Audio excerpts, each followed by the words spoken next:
Hasidus is not merely another dimension of Torah, but it's the essence of Torah. And therefore, when it's expressed, it reveals a new light and transforms all the other levels of Torah in the way they were understood till now. And often it's so radical that it's completely the opposite way. Now, it doesn't mean to negate the way we understood it till now. It just means that, so this means that understanding is from this perspective of, or this level of Hashem's revelation. A deeper level than these very words mean something else entirely. So just illustration before we get to our text, Be'ezer Hashem. The Maida Ani, now this is the most important prayer which we say every morning we wake up. So the Maida Ani, we're thanking God for waking up, and of course you see that God's name isn't mentioned. And every prayer has to have Hashem's name mentioned. So, now, in fact, at the time of the Gemara, they didn't say Maida Ani. The time of the Gemara, the Shas, it's not mentioned in the Gemara anyway. It's a relatively new tefillah. It's post-Talmud. The time of Gemara, they would wake up and they would say, Elakai Neshama, the full version, the full thank you that we actually do say when we get up after we washed our hands, gone to the bathroom, cleansed ourselves, Negovasa, first and foremost, until Yadayim. We say, Elakai, my God, the soul you gave me is pure, and it's a proper bracha. We only say that after we're purified ourselves, washing our hands. They would say it right away when they woke up, because they woke up pure and we don't. What does it mean, pure? In what sense are we impure? When we sleep, the neshama leaves the body to a certain degree. Sleep is a 60th of death. And when we wake up, it integrates to the body except for the fingertips. And what that means is that since our body is not so refined, because we're not holding at such a level, the neshama comes back, but there's a blockage. We've got to tinker, we've got to purify, the washing the hands is a mini mikveh. It's a purification that allows the body, the soul, full integration into the body. But in those days, in the time of the Gemara, even in their sleep, they did not become defiled. I mean that even intellectually, even in their minds and what they're dreaming about, and etc. And they're able to wake up in the morning, the soul integrates fully, and they said the full bracha. So all this points to the Maida Ani is beginning with it's a compromised prayer that it's only composed for the lower generations. Previous generations didn't even need it. And that explains also why Hashem's name isn't mentioned there. You can't say God's name because you didn't wash your hands, you didn't purify your body, the souls are fully integrated, etc. That's Maida Ani at the Pshat level. So Chassidus comes and doesn't. That's all true. Obviously this is Torah, this is emes, this is all true. Chassidus is not changing anything. But what does Chassidus explain? That Maida Ani is really the deepest and highest of all prayers. Not mentioning God's name is because this is beyond Hashem's name. A name, by definition, is a description. Every name there are 7 names of Hashem. 7 names. Halacha, when written on a paper, you cannot erase the paper. They're holy. God has 7 names, one God, because they describe 7 classic different revelations, chesed, gevurah, etc. With God showing kindness, God is judging. But in this Hashem himself is beyond any name, because the name is a description. As you hear endlessly, how do we address God himself? The answer is Atah, you, no name. So the Maida Ani is Maida Ani lefanecha. I acknowledge lefanecha before you. You meaning not your revelation, your name, your attribute, you yourself. Now here's the point. The essence of a Jew cannot be contaminated. The essence of who I am cannot be contaminated. And that's who's speaking now. You wake up, you're groggy, everything, your mind hasn't kicked in. It's instinctual. It's the Yid in me is addressing the essence of God beyond God's name, And therefore, that's why his name isn't mentioned, because it's deeper than that, because no impurity in the world can get in between the essence of a Jew and the essence of God. So it's not less than, it's far more than.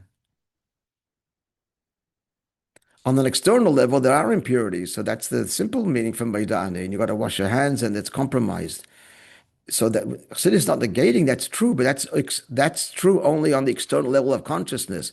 I can contaminate my mind, my feelings, my body. That's all true, but not my essence being a yid. And that's every day that's stirred anew. That's forever pure. So that's why we say it even with impure hands. And that's why we're not mentioning God's name. For God's name, you got to be pure. Because that's a revelation that it means you're experiencing, you're expressing it. You can't experience that if you haven't purified yourself. So you've got to purify yourself before you can utter Hashem's name. But God's essence, there's no limit. Forever a Yid, no matter what. Lefanecha, no name. This is beyond like holiness. This is Eibishter. I'm not holy, but I'm a Jew. It depends how you define holy, but that's really what it's saying. Now the job is there's a teaching from the Rebbe Rashab. Look at the Meida'ani. Yes, it's important to know this. There's a period, a big dot. There's a big dot that appears because they just how you should say it. The dot appears after the word bechemla. It says, "I thank you, living in eternal God. You restored my soul to me bechemla with compassion. Rabba b'nasecha, great is your faith." Not to be read, Bechemla Rabba, with great compassion. But you have to stop by the word Bechemla, with compassion, and the word Rabba, great, belongs to great is your faith in me. So that dot is important, because without it, we would normally read it, Bechemla Rabba, great is your compassion. So even in Sidurim, where there's no punctuation, this they put in, because you could read it wrong. Bechemla Rabba, but no, you restored my soul with bechemla, with compassion. Period. Great is great is your faith in me that you gave your soul back to me and you believe in me forever. So put the period where the great belongs to your faith in me. Yeah, that's the simple meaning. The Rebbe Rashab says it's like this: a Yid wakes up in the morning, that pintala, that little dot. We have to now make that spread throughout the whole day in every aspect of our being. Yes, I'm a Yid. And yes, no impurity can get in between. And it's forever. That's great is your faith. Your faith in me is great. It's eternal forever. True. But my task is to live that and express it. My mind and my heart, wash my hands and purify and learn and fill. So that's the rest of the day. But the foundation must begin with, and just on a very like a deep psychological level, the foundation of a Jew's day must be, I count I'm worthy, you never give up on me, and I'm a Jew, and that's forever, and my essence is never sullied. It's this confidence and knowledge in who you are. Then you can get on with the day and accomplish. But if I wake up in the morning, I'm a miserable failure, and what I did yesterday or whatever, and then there's no hope for me. That's chas v'sholem. Not a good start to the day. Huh? Not a good start to the day. Not a good start, and it's not true. And therefore, it's got to begin with Meidani, no Eibishter's name. Beyond that, when name means you have to understand which level, and no levels. You're not holding by levels. But you're still a Yid, and that's forever. You start with that. It's a point. When you make it spread. And this is also true. I mean, I told you this. Okay, we'll do that thing another. As I told you this story, it came to light recently. The bottom line was a kid.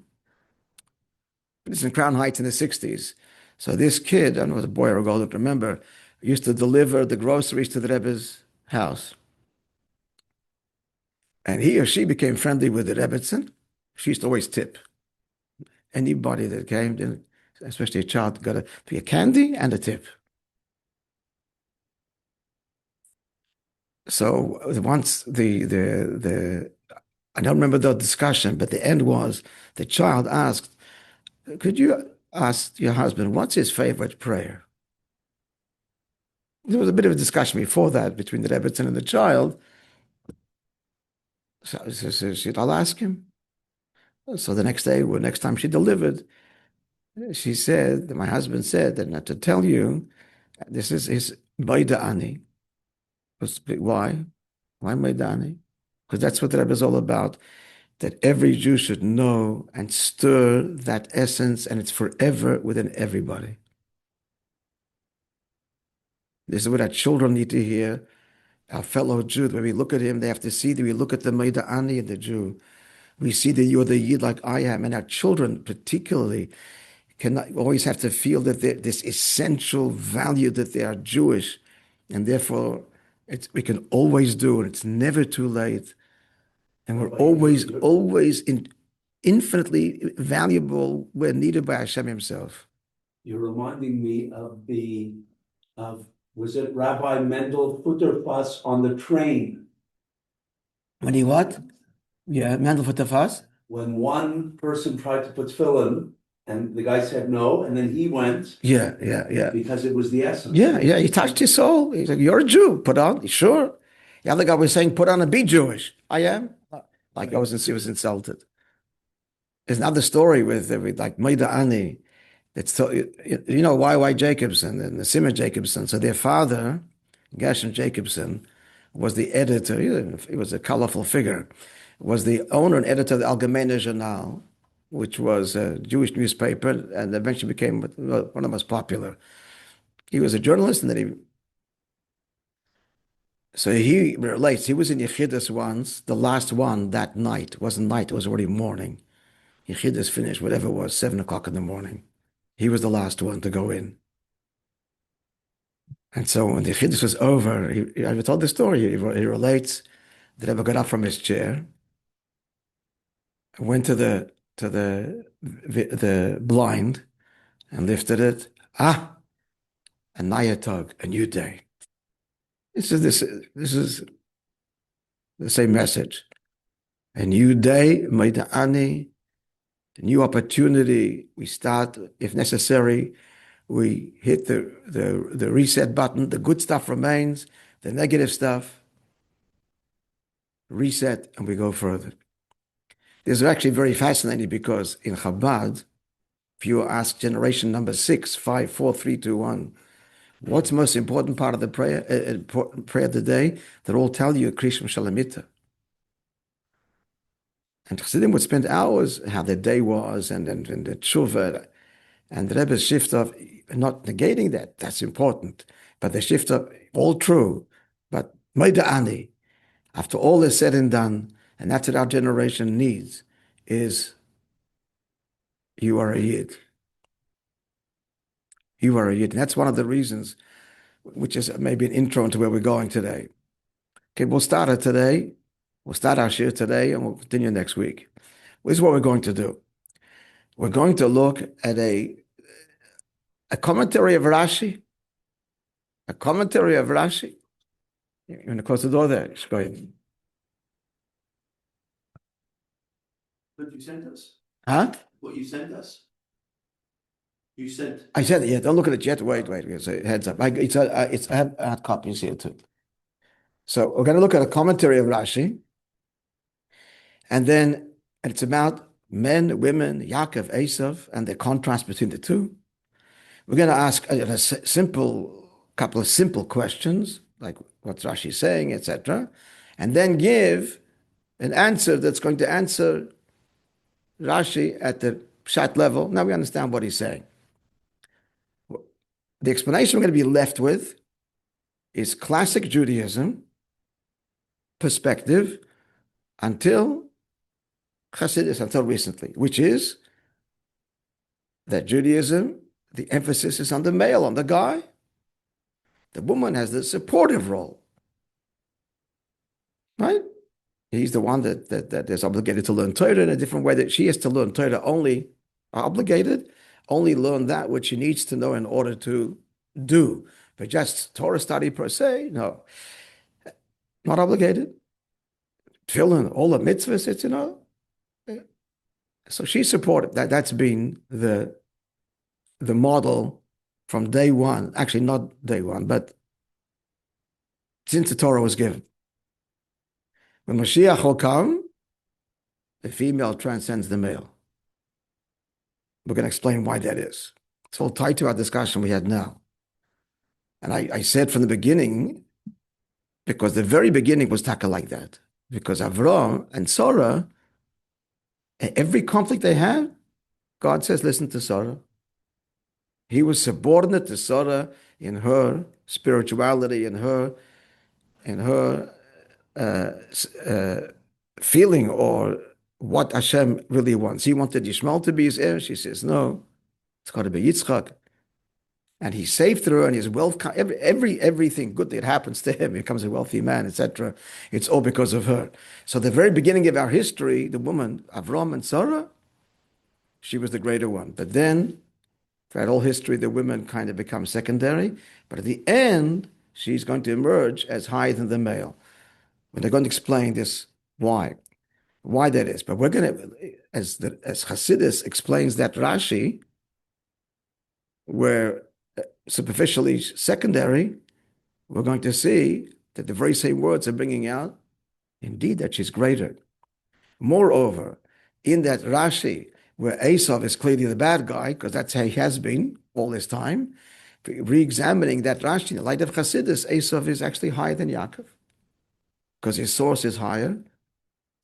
And when we will elevate him, which is what we're doing now, the last thousands of years in Golos, it's elevating the world, elevating Eisav, then it comes out that Eisav is even higher, which means that it comes out that this world that was the lowest of all the worlds, Gan Eden and everything's above us, and when Mashiach comes, no. Tafka in this world, the lowest world is where God's essence is revealed and it's the highest. It's all the same principle. Women, receiver, secondary, she receives. She's a recipient in creation. He gives, she receives. No, the receiver is the higher. Eisav is the bad guy, the lowest. No, in the end, he's the highest. This world is a terrible place. It's the lowest, furthest thing from holiness. We transform it, and it comes out, it's the highest. It's the end, the dafka, the lower, it ends up being the higher. So we're going to see that in this exquisite Rashi. Again, simple, and then deeper at the end. Now, the thing is, we're going to finish today with a simple pshat, because we're running out of time. So be it. But just know that that's level 1. So let's have a look at it. Guys, you pass out a paper.